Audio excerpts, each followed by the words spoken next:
leta y'Uburusiya yavuze ko igiye guhindura amategeko ndetse n'ibindi byose bisabwa ku ikoreshwa ry'ibisasu bya kirimbuzi niba uburengerazuba bw'isi bukomeje ubushotoranyi bwabwo ku Burusiya. Ibi byemejwe na Minisitiri wungirije w'ububanyi n'amahanga w'Uburusiya Bwana Sergei Ryabkov. Ubundi ibirebana n'ikoreshwa ry'ibisasu bya kirimbuzi mu Burusiya bikuye mu iteka rya perezida ryasohowe na Perezida Vladimir Putin mu mwaka wa 2020. Iri teka rivuga ko Uburusiya bushobora gukoresha intwaro za kirimbuzi igihe cyose bwaba bugabweho n'umwanzi igitero gikoresheje intwaro nk'izo ngizo za kirimbuzi, cyangwa se ikindi gihe cyose Uburusiya bwabona burimo kugabwaho ibitero bikoresheje izindi ntwaro, ariko bikaba ibitero bigamije gukuraho igihugu cy'Uburusiya. Bamwe mu basesenguzi bakorera igisirikare cy'Uburusiya bamaze iminsi basaba Perezida Vladimir Putin kugabanya icyo bisaba ngo Uburusiya bube bwakoresha ibi bisasu bya kirimbuzi, hagamijwe gusunikira abanzi b'Uburusiya kugenza make muri iyi ntambara Uburusiya burwanamo na Ukraine. Amagambo Sergei Ryabkov yavuze arerekeza kuri iki cyifuzo cyo kugabanya ibisabwa ngo Uburusiya bube bwakoresha ibi bisasu. Akazi karimo gukorwa mu rwego rwo hejuru kandi hari intego igaragara yo gukosora ibisabwa kugira ngo dukoreshe intwaro za kirimbuzi, niko Ryabkov yabwiye ibiro ntaramakuru by'igihugu TASS. Ati iki cyemezo gifitanye isano no kwiyongera kw'abanzi bacu bo mu burengerazuba bw'isi, bijyanye kandi n'intambara yo muri Ukraine, niko yavuze. Ubu ingabo zirwanira mu kirere muri Polonye ziri maso cyane ndetse indege zabo z'intambara ziriteguye mu rwego rwo kurinda ikirere cya Polonye nyuma y'ibitero byo mu kirere Uburusiya bwongereye kuri Ukraine muri iyi minsi. Ibi bisasu babyita kirimbuzi, ntabwo ari ibintu byaje gutyo gusa, ni kirimbuzi koko. Mbere yuko tuvuga ku mahano ibi bisasu bishobora gukora baramutse babirashe mu mujyi wari wo wose, reka tubanze tuvuge kuri birumuna byabyo, kandi byo nta hantu bihuriye mu bushobozi n'ibyitwa kirimbuzi mu birebana no gusenya. Ibyo tugiye kubanza kuvugaho byo icyo bifite gikomeye ni ubushobozi bwo kwiruka no kugera kure. Missile longue portée cyangwa se Intercontinental Ballistic Missile ICBM niko bayita mu magambo ahinnye y'Icyongereza. Ni igisasu gifite ubushobozi bwo kuraswa kikarenga intera y'ibirometero 9,000. Kiba ari igisasu gifite ubushobozi bwo gutwara ubundi bwoko bw'ibisasu nk'ibya nucléaire, aribyo by'ibi twavugagaho tuza no kugarukaho mu kanya abantu bita kirimbuzi. Ni ibisasu birimo ibyiswe conventional, aribyo bisasu byose bifite ubushobozi bwo gusenya no gutwika aho biguye ndetse no guturitsa ibyo biguyeho byose. Intwaro ziswe conventional zisa n'intwaro zumvikanyweho ku rwego mpuzamahanga ko zikoreshwa mu ntambara bitewe n'ubushobozi bwazo bwo gusenya. ICBM cyangwa se misile zambukiranya imigabane ishobora kuraswa itwaye ibisasu by'ubumara. Ni ibisasu biraswa ahantu bitagamije gusenya no gutwika gusa, ahubwo uburozi bikwirakwiza aho ngaho biguye buba ari uburozi bwo kwica abantu cyangwa bukabamugaza. Bushobora kutica abantu gusa, ahubwo bukanica ibifite ubuzima byose biri hafi aho ngaho. Ni ibisasu biraswa ahantu bikica abantu bitabatwitse gusa, ahubwo bishobora kuba binatwaye udukoko dutera indwara, uburozi bushobora guhumanya amazi n'ibiribwa, amatungo cyangwa se ibifite ubuzima byose. Ni igisasu kiruka ku muvuduko w'ibirometero 7 ku isegonda rimwe, bivuze ko mu munota umwe kiba kigenze kilometero 420, aribyo bigiha ubushobozi bwo kwambukiranya imigabane mu mwanya muto cyane. Misile nk'izi ngizi zigezweho zifite ubushobozi bwo gutwara ibisasu byinshi bitandukanye, buri cyose kigenewe kuraswa ahantu hacyo. Izi misile wazigereranya nk'igikono gishyirwamo ibisasu. Cyo umumaro wacyo ni ugutwara ibyo bisasu kikabirasa aho bashaka ko biraswa. Uburusiya, Leta Zunze Ubumwe za Amerika, Ubushinwa, Ubufaransa, Ubwongereza, Ubuhindi na Korea ya Ruguru nibyo bihugu bizwi ko bifite ibi bisasu. Kera ibi bisasu byahoranye ubushobozi bwo guhamya butizewe cyane ku buryo cyaraswaga mu mujyi hagamijwe kwangiza uwo mujyi wose uko wakabaye cyangwa se igice cyawo. uyu munsi ibi bisasu byongerera ubushobozi bwo guhamya ku buryo bagipima ku kantu gato akaba ariko barasa.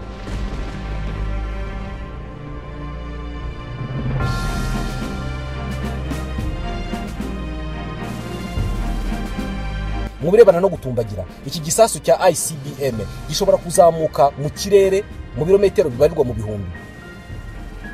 Icyabashije kugendera kure cyane cyageze mu birometero 4500. Izi ndege twirirwa tubona ziduca hejuru, izigera kure ziba zigurukira mu birometero biri hagati y'8 na 11. Ku bantu babayeho mu bihe by'intambara y'ubutita, byasaga naho buri wese azi icyo ICBM cyangwa se misile yambukiranya imigabane ari cyo. Kuva iki gihe ntabwo intambara n'amakimbirane ashyamiranye ibihugu by'ibihangange yahwemye gutera abantu ubwoba bw'ikoreshwa ry'intwaro nk'izi ngizi zihitana ibihumbi by'abantu n'ibikorwa remezo bitagira ingano bikangirika. Hagati y'umwaka w'1940 n'1996 Leta Zunze Ubumwe za Amerika zashoye nibura miliyari 10,000 na miliyoni 100 z'amadolari, uyabaze mu gaciro k'idolari ry'uyu munsi, mu bikorwa byo kubaka no gutunganya intwaro za nucleaire. Ni zimwe twatangiriyeho. Ni intwaro zisenya binyuze mu iturika ry'ibinyabutabire bizikoze birimo uranium. Bitekerezwa ko Leta Zunze Ubumwe za Amerika zakoze ibisasu bya nucleaire birenga 70,000 kuva mu 1945. Izi ni intwaro ziruta zakozwe n'ibindi bihugu bizifite byose byishyize hamwe. Leta Zunze Ubumwe za Amerika zagiye zivugurura izi ntwaro hakongerwamo ikoranabuhanga ku buryo zica kurushaho. Korea ya Ruguru ikunze kurasa bimwe mu bisasu bya misile mu nyanja no ku butaka mu magerageza. Bamwe mu bategetsi mu Burusiya nabo bakunze kuvuga ko bashobora kuzakoresha zimwe mu ntwaro bafite za kirimbuzi niba uburengerazuba bw'isi bukomeje kubangamira inyungu zabo. Nibyo twahereyeho. Ubu bagiye kuvugurura amategeko ku buryo noneho kuzirasa biba byoroshye. Ibi byose bituma hari abantu bahita bibaza niba isiganwa cyangwa se irushanwa ry'intwaro za kirimbuzi hagati y'ibihugu bikize byaramaze kugaruka. Nubwo zitigeze zikoreshwa ku bantu, ariko icyagereranywa no kwerekana ibizigira cyangwa se gukangishanya kurashisha izi ntwaro ntabwo byigeze bihagarara kuva intambara y'ubutita yarangira. Uburusiya n'Ubushinwa batangiye kongera ubushobozi n'umubare w'izi ntwaro by'umwihariko za misile longue portée bafite. Ni za zindi zishobora kwambukiranya imigabane. Ibi ni nako bimeze kuri Korea ya Ruguru. Iyi ngiyo rwose ikunze kugerageza izi misile cyangwa se kuzikangisha bimwe mu bihugu bidakundana nayo. Mu 2018 Korea ya Ruguru yari ibitse ibisasu bya nucleaire biri hagati y'10 na 18. Intwaro nk'izi kubera ububasha ziba zifite mu gusenya ndetse n'ingaruka ikoreshwa ryazo ryagira, bazita arme de dissuasion. Intwaro zigamije gukanga umwanzi ngo niba hari igitekerezo yari afite cyo kugushotora abakiretse. Niyo mpamvu rimwe na rimwe bazerekana kuri televiziyo cyangwa se rimwe na rimwe bakazirasa mu nyanja no mu butayu kugira ngo isi yose ibone icyo zo ntwaro zishobora gukora. Reka ntitwibagirwe Ubuhinde na Pakistan. Buri kimwe muri ibi bihugu gifite ibisasu bya nucleaire 100. Hamwe n'intambara ishyamiranyije Uburusiya na Ukraine, Ukraine ishyigikiwe n'ibihugu byinshi by'uburengerazuba bw'isi, ni ukuvuga Amerika n'Uburayi. Uburusiya nabwo bufitanye ubushuti n'ibihugu by'ibihangange nk'Ubushinwa na Korea ya Ruguru. Ntabwo isi yaherukaga kwisanga mu bwoba bw'uko ibisasu bya nucleaire byakoreshwa. Amahirwe dufite nuko tutazi byinshi ku buryo byagenda haramutse harashwe igisasu twita kirimbuzi ahantu runaka ku isi. Urugero rwonyine dufite ni ibyabaye ku mijyi ya Hiroshima na Nagasaki mu Buyapani mu 1945. Iki gihe ibisasu bibiri bya nucleaire byahitanye abantu 200,000. Aba ni abapfuye mu mezi 6 ya mbere nyuma y'uko ibi bisasu birashwe. Mwibuke iki gihe imijyi ntabwo yari ituwe nk'uyu munsi. Uyu munsi ufashe umujyi nka New York, umwe mu mijyi minini ikura vuba kandi ubamo abantu benshi ku isi muri iki gihe cyacu, ukawujugunyamo igisasu nk'iki ngiki barashe Hiroshima. Dore uko byagenda. Mbere na mbere, kimwe mu binyabutabire biba muri ibi bisasu ni icyitwa trinitrotoluene cyangwa se TNT. Bafata icyitwa toluene bakakivanga na acide nitrique na acide sulfurique. Iyi ngiyi iri muri acide zikomeye uzabona muri ubu buzima. Ishongesha icyuma kikavaho burundu ukakibura, kikaba nk'ikitarigeze kibaho. Ibi nibyo bavanga bagakoramo TNT cyangwa se TNT, ikaba kimwe mu binyabutabire biturika kurusha ibindi bintu ku isi. Iyi niyo bashyira muri ibi bisasu twita kirimbuzi. Mu gisasu bateye Hiroshima harimo toni 15 za TNT. Iki gisasu bakise Little Boy, agahungu gato. Ni ku itariki ya 6 y'ukwa munani mu 1945 ubwo indege nyinshi z'intambara z'abanyamerika zatangiraga kuguruka hejuru y'uyu mujyi w'Ubuyapani. Usibye Colonel Paul Tibet, abandi basirikare b'abanyamerika bari batwaye izi ndege nabo ubwabo ntabwo bari bazi ubwoko bw'ibisasu batwaye. Ku isaa 2:14 ku isaha yo mu Buyapani nibwo barekuye icyo gisasu, humvikana iturika rimena amatwi.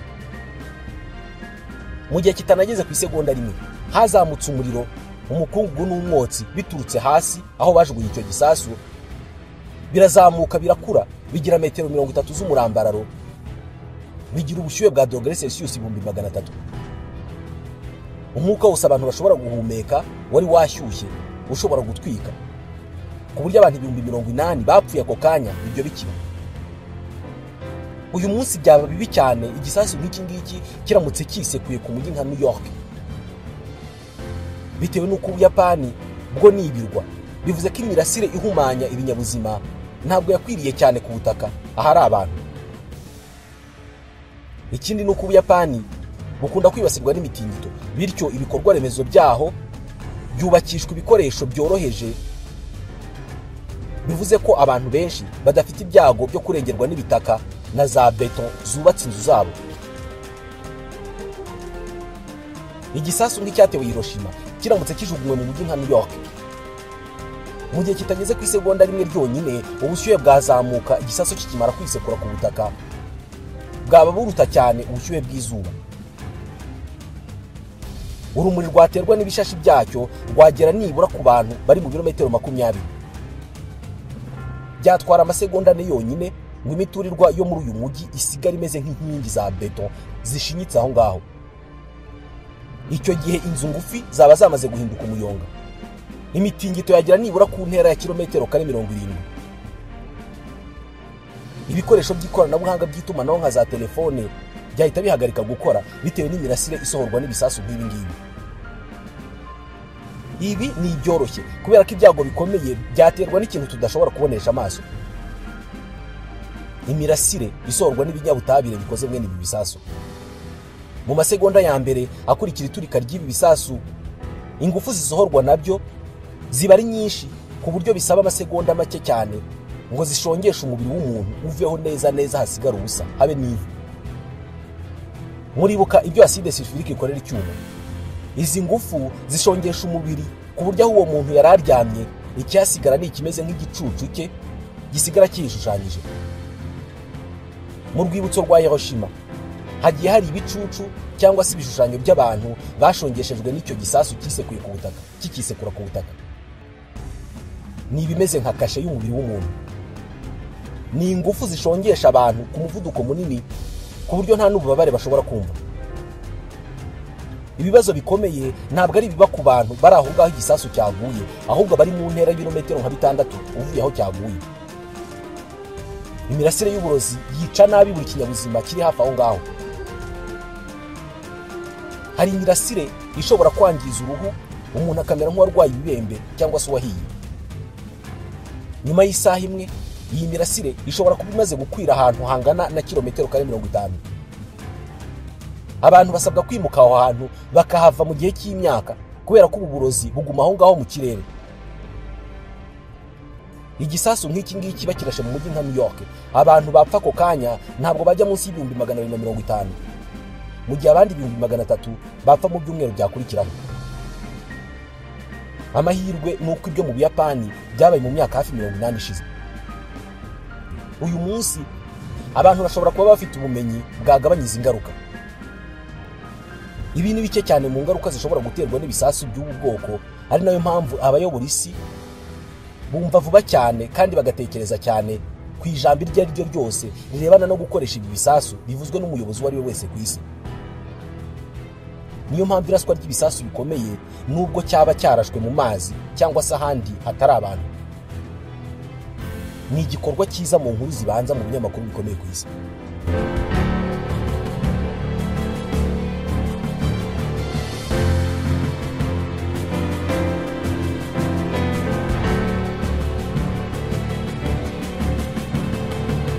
Uyu munsi ku isi hari ibihugu 9 bifite ibisasu bya kirimbuzi mu buryo buzwi. Ni Ubufaransa, ni Leta Zunze Ubumwe za Amerika, Uburusiya, Ubushinwa, Ubwongereza, Pakistan, Ubuhindi, Israel na Korea ya Ruguru. Bitekerezwa ko ibisasu byose bya kirimbuzi biri mu bubiko bw'ibi bihugu bigera ku 13,000. Ni ibisasu bifite umumaro wo gukanga umwanzi, bitari uko ntacyo byamutwara, ahubwo kubera ko ingaruka zo kubikoresha ari mbi cyane, bityo kubikoresha bikaba byasaba ibintu byinshi. Gusa igihugu gifite ibi bisasu kigomba gutinywa. Ibihugu byose byagiye byubaka ibi bisasu byakoresheje abahanga babyo mu birebana n'ubugenge n'ubutabire, ariko nanone inzego z'ubutasi z'ibi bihugu zagiye zigira uruhare rukomeye. Zagize umumaro utagira ingano kugira ngo ibi bihugu bitunge izi ntwaro. Reka tuvuge kuri kimwe muri ibi bihugu gifite izi ntwaro za kirimbuzi, ariko by'umwihariko tuvuge ku ruhare ubutasi bw'icyo gihugu bwageze mu kugira ngo icyo gihugu kibashe kubaka ibyo bisasu. Uburusiya.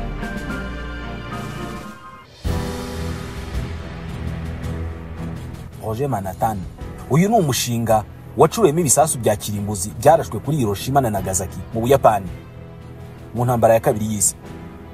Leta Zunze Ubumwe za Amerika nizo zabanje gutunga ibisasu bya kirimbuzi ndetse ni nazo zabanje kubikoresha. None ibi bihugu bindi byaje gutunga ibi bisasu bite? By'umwihariko Uburusiya bwabonye ibi bisasu gute? Abarusiya bahoze bitwa Abasoviete bohereje intasi zinjira mu mushinga w'Abanyamerika wo gucura ibisasu bya kirimbuzi. Zimenya uburyo bikorwa, zimenya inzira binyuramo, zimenya ngo hateranwa iki n'iki hakavamo igisasu cya kirimbuzi. Nubwo tutagiye kuvugaho mu buryo burambuye, uyu mushinga wa Manhattan wahuriyemo abanyabwenge bavuye imihanda yose kugira ngo bahuze ubwenge bwabo bakora ibisasu bya kirimbuzi, ibisasu by'igitangaza. Ni umushinga washyizwe mu bikorwa na Leta Zunze Ubumwe za Amerika, Ubwongereza ndetse na Canada. Ibi bihugu byose byashoye miliyari 2 z'amadolari mu gukora ibisasu by'ubumara, ndetse uretse gushyira hamwe ayo mafaranga byanahurije hamwe abanyabwenge byari bifite kugira ngo bashobore gukusanya ubwenge bwabo bareme intwaro yari igiye guhindura politike n'icyerekezo cy'isi muri rusange. Muri iri kusanywa ry'abanyabwenge nibwo ubutasi bw'Abasoviete bwatoranije ab'inkwakuzi muri aba banyabwenge bajyanwa i Manhattan kugira ngo baneke uko ibyo bisasu birimo bikorwa, maze nabo bajye kubikora. Ni nk'uko ibigo mpuzamahanga bicuruza ikoranabuhanga cyangwa bikora ibikoresho bikoresha ikoranabuhanga nka za telefone na za mudasobwa, nabyo bihora byohereza abatasi mu bindi bigo nk'ibyo bahanganye kugira ngo bajye kureba uburyo bakora ibyo bikoresho byabo. Hari bamwe mu batasi b'Abasoviete bazwi boherejwe muri Leta Zunze Ubumwe za Amerika kujya kuneka uburyo iki gihugu cyakoraga ibisasu bya kirimbuzi, ngubwo bumenyi babujyane mu Burusiya nabo bajye kubikora. Uwa mbere wamenyekanye cyane muri aba Basoviete woherejwe Manhattan, akaba ari nawe ufatwa nk'aho ari we nkingi ya mwamba yatumye Abasoviete batunga ibisasu bya kirimbuzi, ni Klaus Fauci. Birazwi neza ko iyo bitaba kuri serivisi uyu mugabo yahaye Abasoviete, bari kumara imyaka myinshi cyangwa se bakamara ubuzima bwabo bwose bumva ibisasu kirimbuzi nk'ibihuha. Abasoviete bashoboye kugera kuri aya mabanga biciye mu cyiswe Operation Enormose. Uyu Klaus Fauci ayoboye urutonde rw'abahanga benshi bakoraga mu kigo cya Leta Zunze Ubumwe za Amerika cyakoraga ibijyanye n'ibikorwa by'ibisasu bya kirimbuzi cyitwaga Lower Alamos. Abahanga bahindutse abatasi b'ikigo cy'ubutasi cy'Abasoviete maze batanga amabanga menshi kuri iyi ngingo. Ubundi Klaus Fauci yinjiye muri Projet Manhattan ku ikarita y'Abongereza, ariko ubundi ntabwo yari n'Umwongereza. Yari Umudage wavutse mu 1911, ariko akaba yari yarahungiye mu Bwongereza mu 1933. Ni mu gihe Abanazi ndetse n'umutegetsi wabo Adolf Hitler bari bamaze kugera ku butegetsi mu Budage. Kubera ko uyu Fauci yari umukomuniste wuzuye kuva mu buto bwe, kandi abasosiyaliste n'abakomuniste bakaba bari bamwe mu Adolf Hitler n'Abanazi batigeze bumva. Uyu mugabo yamaze imyaka 9 aba mu Bwongereza, aho yaje no guhabwa ubwenegihugu bw'Ubwongereza mu 1942. Uyu Klaus Fauci nawe ntabwo Abongereza bapfuye kumufata gutyo gusa biraho, kubera ko nawe yari yihariye mu birebana n'ubuhanga bw'igitangaza muri siyansi, cyane cyane mu bijyanye n'ubugenge n'ubutabire. Yari umuhanga bitangaje. Ubwongereza bwahisemo no kumushyira muri ekipe y'abahanga n'abashakashatsi boherejwe muri Leta Zunze Ubumwe za Amerika mu kigo cya Los Alamos, ajya gufatanya n'abahanga b'Abanyamerika mu mushinga wa Manhattan wo gukora intwaro za kirimbuzi. Gusa icyo batamenye nuko mu myaka itangira 1940 uyu mugabo Klaus Fauci yari yaramaze kwegerwa n'intasi z'Abasoviete kugira ngo ahinduke umukozi wabo, amenye neza ibijyanye na politike z'Abongereza ku bisasu bya kirimbuzi. Ubusanzwe nubwo Fauci yari umuhanga w'igitangaza, gusa mu mitekerereze yari umufana ukomeye wa politike za gikomuniste na gisosiyaliste. Ibi ni ibintu yari yaratangiye akiri umwana muto, kubera ko n'umuryango we kwari uko, ndetse yumvaga isi yari gutekana kurushaho iyo ibiyobowe muri ubwo buryo.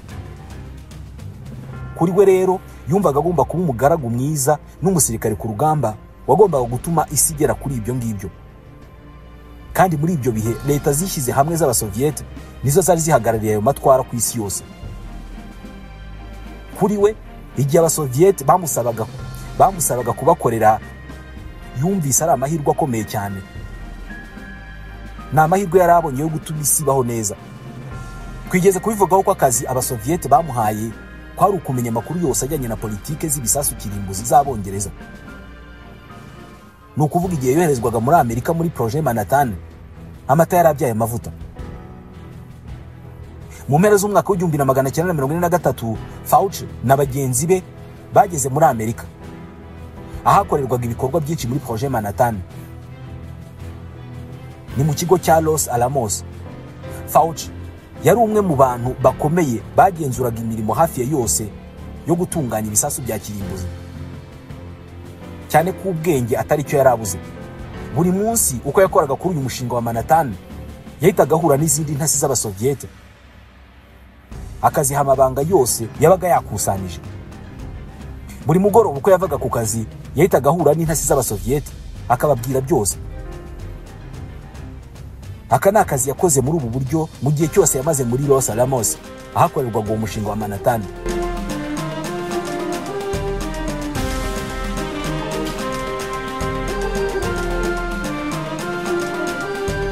Ntacyo Fauci atahaye Abasoviete, keretse icyo atari afite, kubera ko guhera kuri za formule cyangwa se inzira binyuramo mu gukora ibisasu, ni iki bateranya n'iki bikabyara iki. Izi formule zose zivangwa n'imibare ndetse n'igihe bitwara byose yabihaye Abasoviete. Yahaye Abasoviete serivisi ikomeye cyane kuri iyi ngingo. Bisa naho projet Manhattan yose yari ayifite mu mutwe. Nawe nk'umukomuniste mwiza kuva ari muto, yahaye Abasoviete byose yari yarashoboye kugeraho. Klaus Fauci, nyuma y'aho projet Manhattan irangiriye ndetse n'ibisasu byayikozwemo bikaraswa ku Buyapani n'intambara ya kabiri y'isi karangira, mu 1946 yasubiye mu Bwongereza. Aza kuhafatirwa mu kwezi kwa mbere mu 1950, ashinjwa ibyaha by'ubutasi no kugambanira igihugu no kuba yaragurishije amabanga yo gukora ibisasu bya kirimbuzi ku Basoviete.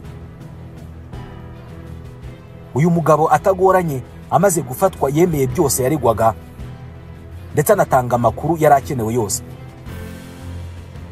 Klaus Fauci yagejejwe imbere y'ubutabera, akatirwa imyaka 14 y'igifungo, ariko afungwa 9. Maze mu kwa gatandatu mu 1959 arafungurwa, ahita yigira iwabo ku ivuko mu burasirazuba bw'Ubudage, aho yahise agirwa umuyobozi mukuru wungirije w'ikigo cy'ibijyanye n'ibisasu kirimbuzi mu Budage bw'uburasirazuba. ni ikigo cyiswe Central Institute for Nuclear Research.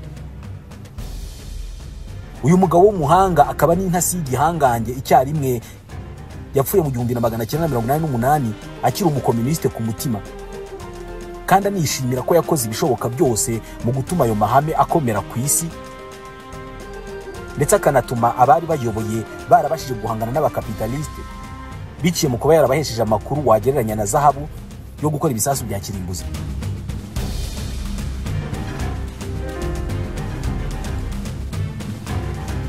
Si Klaus Fauci wenyine abasoviete bagize intasi yabo mu bijyanye no gutata Leta Zunze Ubumwe za Amerika mu mabanga yo gukora ibisasu bya kirimbuzi, kubera ko ubwo Klaus Fauci yafatwaga yavuze benshi cyane maze nabo barafatwa. Umwe mu batasi bamenyekanye mu gihe bwana Klaus yafatwaga harimo na Harry Gold, umugabo wari waravutse mu 1910 akaba yari yavukiye mu mujyi wa Berne mu Busuwisi. Gusa ku myaka ine y'amavuko we n'umuryango we bari baragiye gutura muri Leta Zunze Ubumwe za Amerika. Niho yakuriye anahiga amashuri yose kugeza ahindutse umuhanga w'igitangaza mu bijyanye n'ubutabire. Uyu Harry Gold mu mikurire ye yabaye umuntu waciye mu buzima butamworoheye, kubera ko uretse kwiga yanakoze imirimo myinshi afatanya na se gutunga umuryango wabo, by'umwihariko mu gihe kigwa ry'ubukungu mu 1929 n'ingaruka zakurikiyeho mu myaka yakurikiyeho. Ibi byose by'imibereho yo gukora cyane byamuremyemo ikintu cyo gushakisha amafaranga mu buryo bwose bushoboka. Noneho nyuma hanaje kwiyongeraho ko kuva ari umwana muto Harry Gold abivanye kuri nyina yari umuntu wiyumvagamo cyane amatwara ya gisosiyaliste na gikomuniste. Iyi ni ingingo yasaga naho yari ahuje na Klaus Fauci twavuzeho mu kanya. Ibi byose biri mu byatumye guturuka mu myaka y'1930 atangira gukora imirimo yo kunekera abasoviete.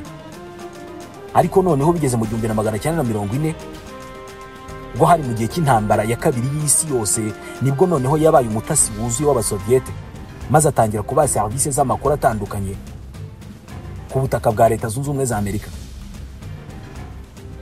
Mu gihe cy'intambara ya kabiri y'isi, mu gihe nyine umushinga wa Manhattan wari urimo ukorwa, ubwo ni nacyo gihe Klaus Fauci yatangaga amakuru menshi ku basoviete. Uyu Harry Gold niwe wari inzira Klaus Fauci yakoreshaga ageza amakuru ku basoviete, kubera ko uko buri gihe yavaga mu kazi yagombaga guhura na Harry akamuha ibyo yabaga afite. Uyu Harry nawe adatinze yahitaga afata ayo makuru yabaga yuzuye ibishushanyo n'imibare ya za formule z'uburyo ibinyabutabire bivangavangwa bikabyara ibisasu, akayajyana akayashyikiriza Anatoly Antonovich Yatkov. Abanyamerika bakunze kumwita Anatoly Yakovlev. Yarashinzwe gufata amakuru yose yabaga yakusanijwe n'intasi avanywe mu kigo cya Los Alamos nawe akayageza i Moscow.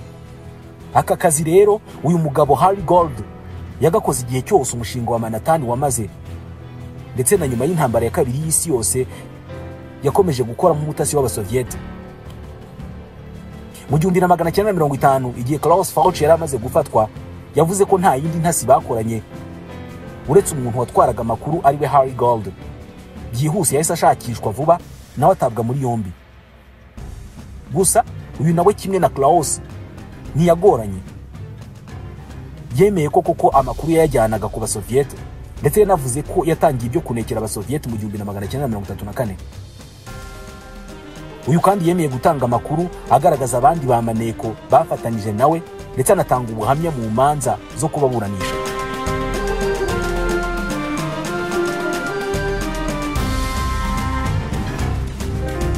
Harry Gold yajyanywe mu nkiko akatirwa imyaka 30 y'igifungo, ariko aza gufungurwa ku mbabazi hashize imyaka 15. Ni mu 1965. Amaze gufungurwa yagiye kwiturira muri Philadelphia aho yari yarakuriye. Ni naho yapfiriye ku itariki ya 28 y'ukwa 8 mu 1972 mu gihe yarimo abaga umutima. Izi ntasi zombi, haba Klaus Fauci ndetse na Harry Gold, zakoze akazi gakomeye cyane ku ruhande rw'abasoviete, kubera ko iyo zitaza gukora ibyo zakoze byari kugorana ko abasoviete bamenye ibyakorwaga mu mushinga wa Manhattan wo gucura intwaro za kirimbuzi. Aba rero bahinduwe abagambanyi muri Amerika, ariko mu Burusiya baba intwari. Amateka azakomeza bibuka. uyu munsi Uburusiya buri mu bihugu bifite intwaro za kirimbuzi nyinshi, ndetse biri no mu bihangayikishije Leta Zunze Ubumwe za Amerika n'inshuti zabo. Bitekerezwa ko bamwe mu Barusiya iyo batekereje iby'izi ntwaro bafite bashimira aba bagabo babiri. Mwakoze kutwumva.